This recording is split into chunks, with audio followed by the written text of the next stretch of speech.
Hi friends, అందరు బాగున్నారా? ఈరోజు మనం టేస్టీగా ఈజీగా చేసుకునే బెండకాయ ఫ్రై ఎలా చేయాలో చూద్దామా? ఫస్ట్ ఆఫ్ ఆల్ కడిగిన బెండకాయలు తీసుకొని వాటిని సన్నగా ముక్కలుగా కట్ చేసుకోవాలి. కట్ చేసుకున్న ముక్కల్ని ఒక 1 మినిట్ వరకు ఆరనిద్దాం. పోపుకు కావాల్సినవన్నీ సిద్ధం చేసుకున్నాం. ఉల్లిగడ్డ, పచ్చిమిర్చి, కొత్తిమీర, పోపు దినుసులు, అల్లం కావాలనుకుంటే వేసుకోవచ్చు, లేదు కరివేపాకు. ఇప్పుడు ఒక కడాయి పెట్టుకొని డీప్ ఫ్రైకి తగినంతగా ఆయిల్ వేసుకోవాలి.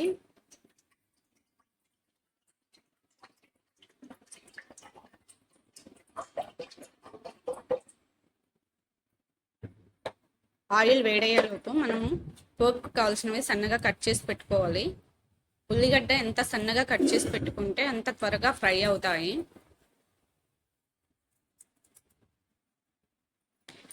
పచ్చిమిర్చి టేస్ట్కి తగినంతగా వేసుకోవచ్చు. స్పైసీగా కావాలనుకుంటే ఎక్కువ వేసుకోవచ్చు, లేకపోతే కొంచెమే వేసుకోవచ్చు. ఇప్పుడు ఆయిల్ ఒకసారి వేడైందో లేదో చెక్ చేసుకుందాం. మనం కట్ చేసి పక్కన పెట్టుకున్న బెండకాయ ముక్కల్ని కొద్దిగా వేసుకుంటూ ఒకసారి అన్ని వేసేసాక గరిటెతో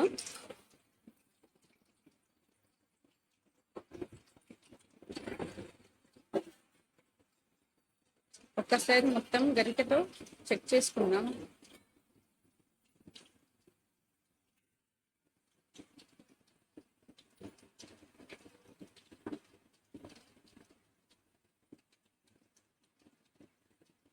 బెండకాయలు బ్రౌన్ కలర్ వచ్చేంత వరకు వేయించుకోవాలి. మధ్యలో ఒకసారి కలుపుతూ ఉండాలి. చాలా మందికి బెండకాయలు అంటే ఇష్టం ఉండదు. అవి జిగటగా బంకగా ఉంటాయి కాబట్టి పిల్లలకైనా ఇలా ఫ్రై లాగా చేసి పెడితే చాలా బాగుంటాయి.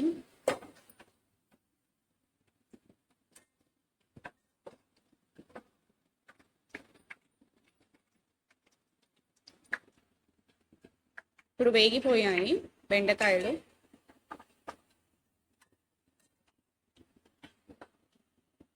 స్టవ్ ఆఫ్ చేసుకొని కొద్దిగా జాగ్రత్తగా తీసుకొని పక్కన పెట్టుకోవాలి.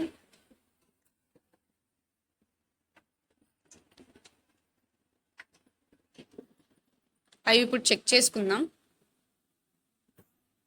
ఇప్పుడు వేరే కడాయి పెట్టుకొని 3 టేబుల్ స్పూన్ ఆయిల్ వేసుకోవాలి.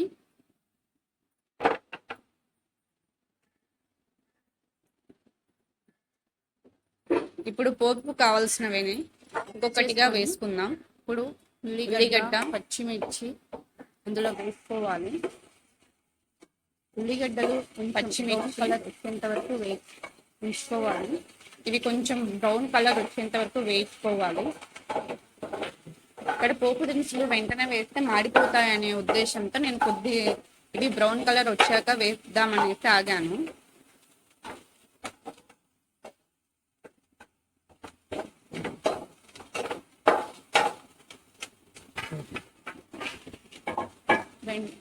బెండకాయ ఫ్రై ఇలా చేసుకుంటే పిల్లలు చాలా ఇష్టంగా. ఇప్పుడు పోపు దినుసులు, కరివేపాకు వేస్తాను. చాలా ఇష్టం.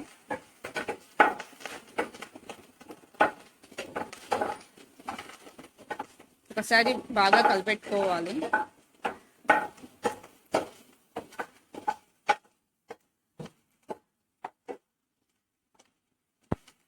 పోపు ఎక్కడ మాడనివ్వకుండా చూసుకోవాలి. ఇప్పుడు ఒక 2 స్పూన్స్ కొబ్బరి పొడి వేసుకోవాలి.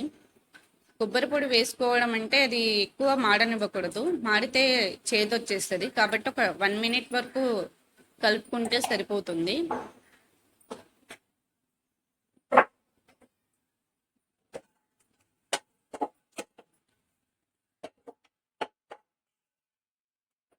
అంతా కలుపుకోవాలి బాగా.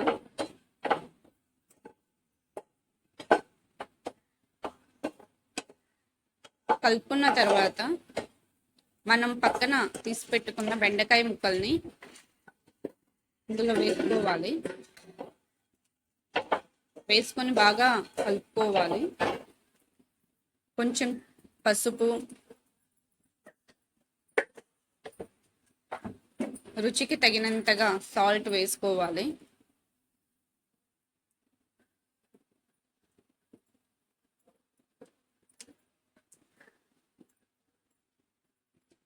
వేసుకున్న తర్వాత బాగా కలుపుకోవాలి.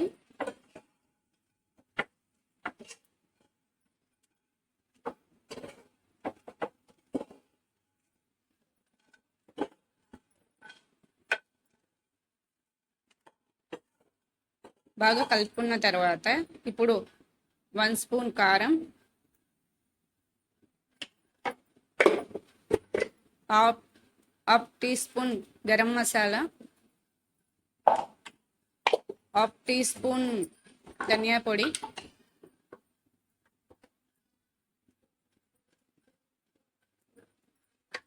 వేసుకొని బాగా కలపెట్టుకోవాలి.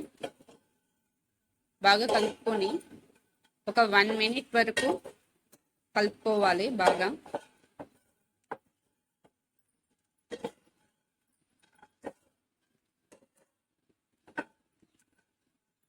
ఇలా చేయడం వల్ల బెండకాయలు బాగా కరకరా అంటుంటాయి. మనకు పప్పులోకి కానీ, సాంబార్లోకి కానీ, రోటీలోకి చాలా బాగా టేస్టీగా ఉంటుంది. ఇప్పుడు మనం ఎంతో ఈజీగా చేసుకున్న బెండకాయ ఫ్రై రెడీ అయింది. ఇప్పుడు సర్వ్ చేసుకుందాం. ఇదిగో ఫ్రెండ్స్, ఎంతో వేడిగా టేస్టీగా ఉండే ఈజీగా చేసుకున్న మన బెండకాయ ఫ్రై రెడీ అయిపోయింది. రోటీలకు సూపర్గా ఉంటుంది. మీకు మా రెసిపీస్ నచ్చితే షేర్ చేసి, లైక్ చేసి, సబ్స్క్రైబ్ చేసి నన్ను సపోర్ట్ చేయండి ఫ్రెండ్స్.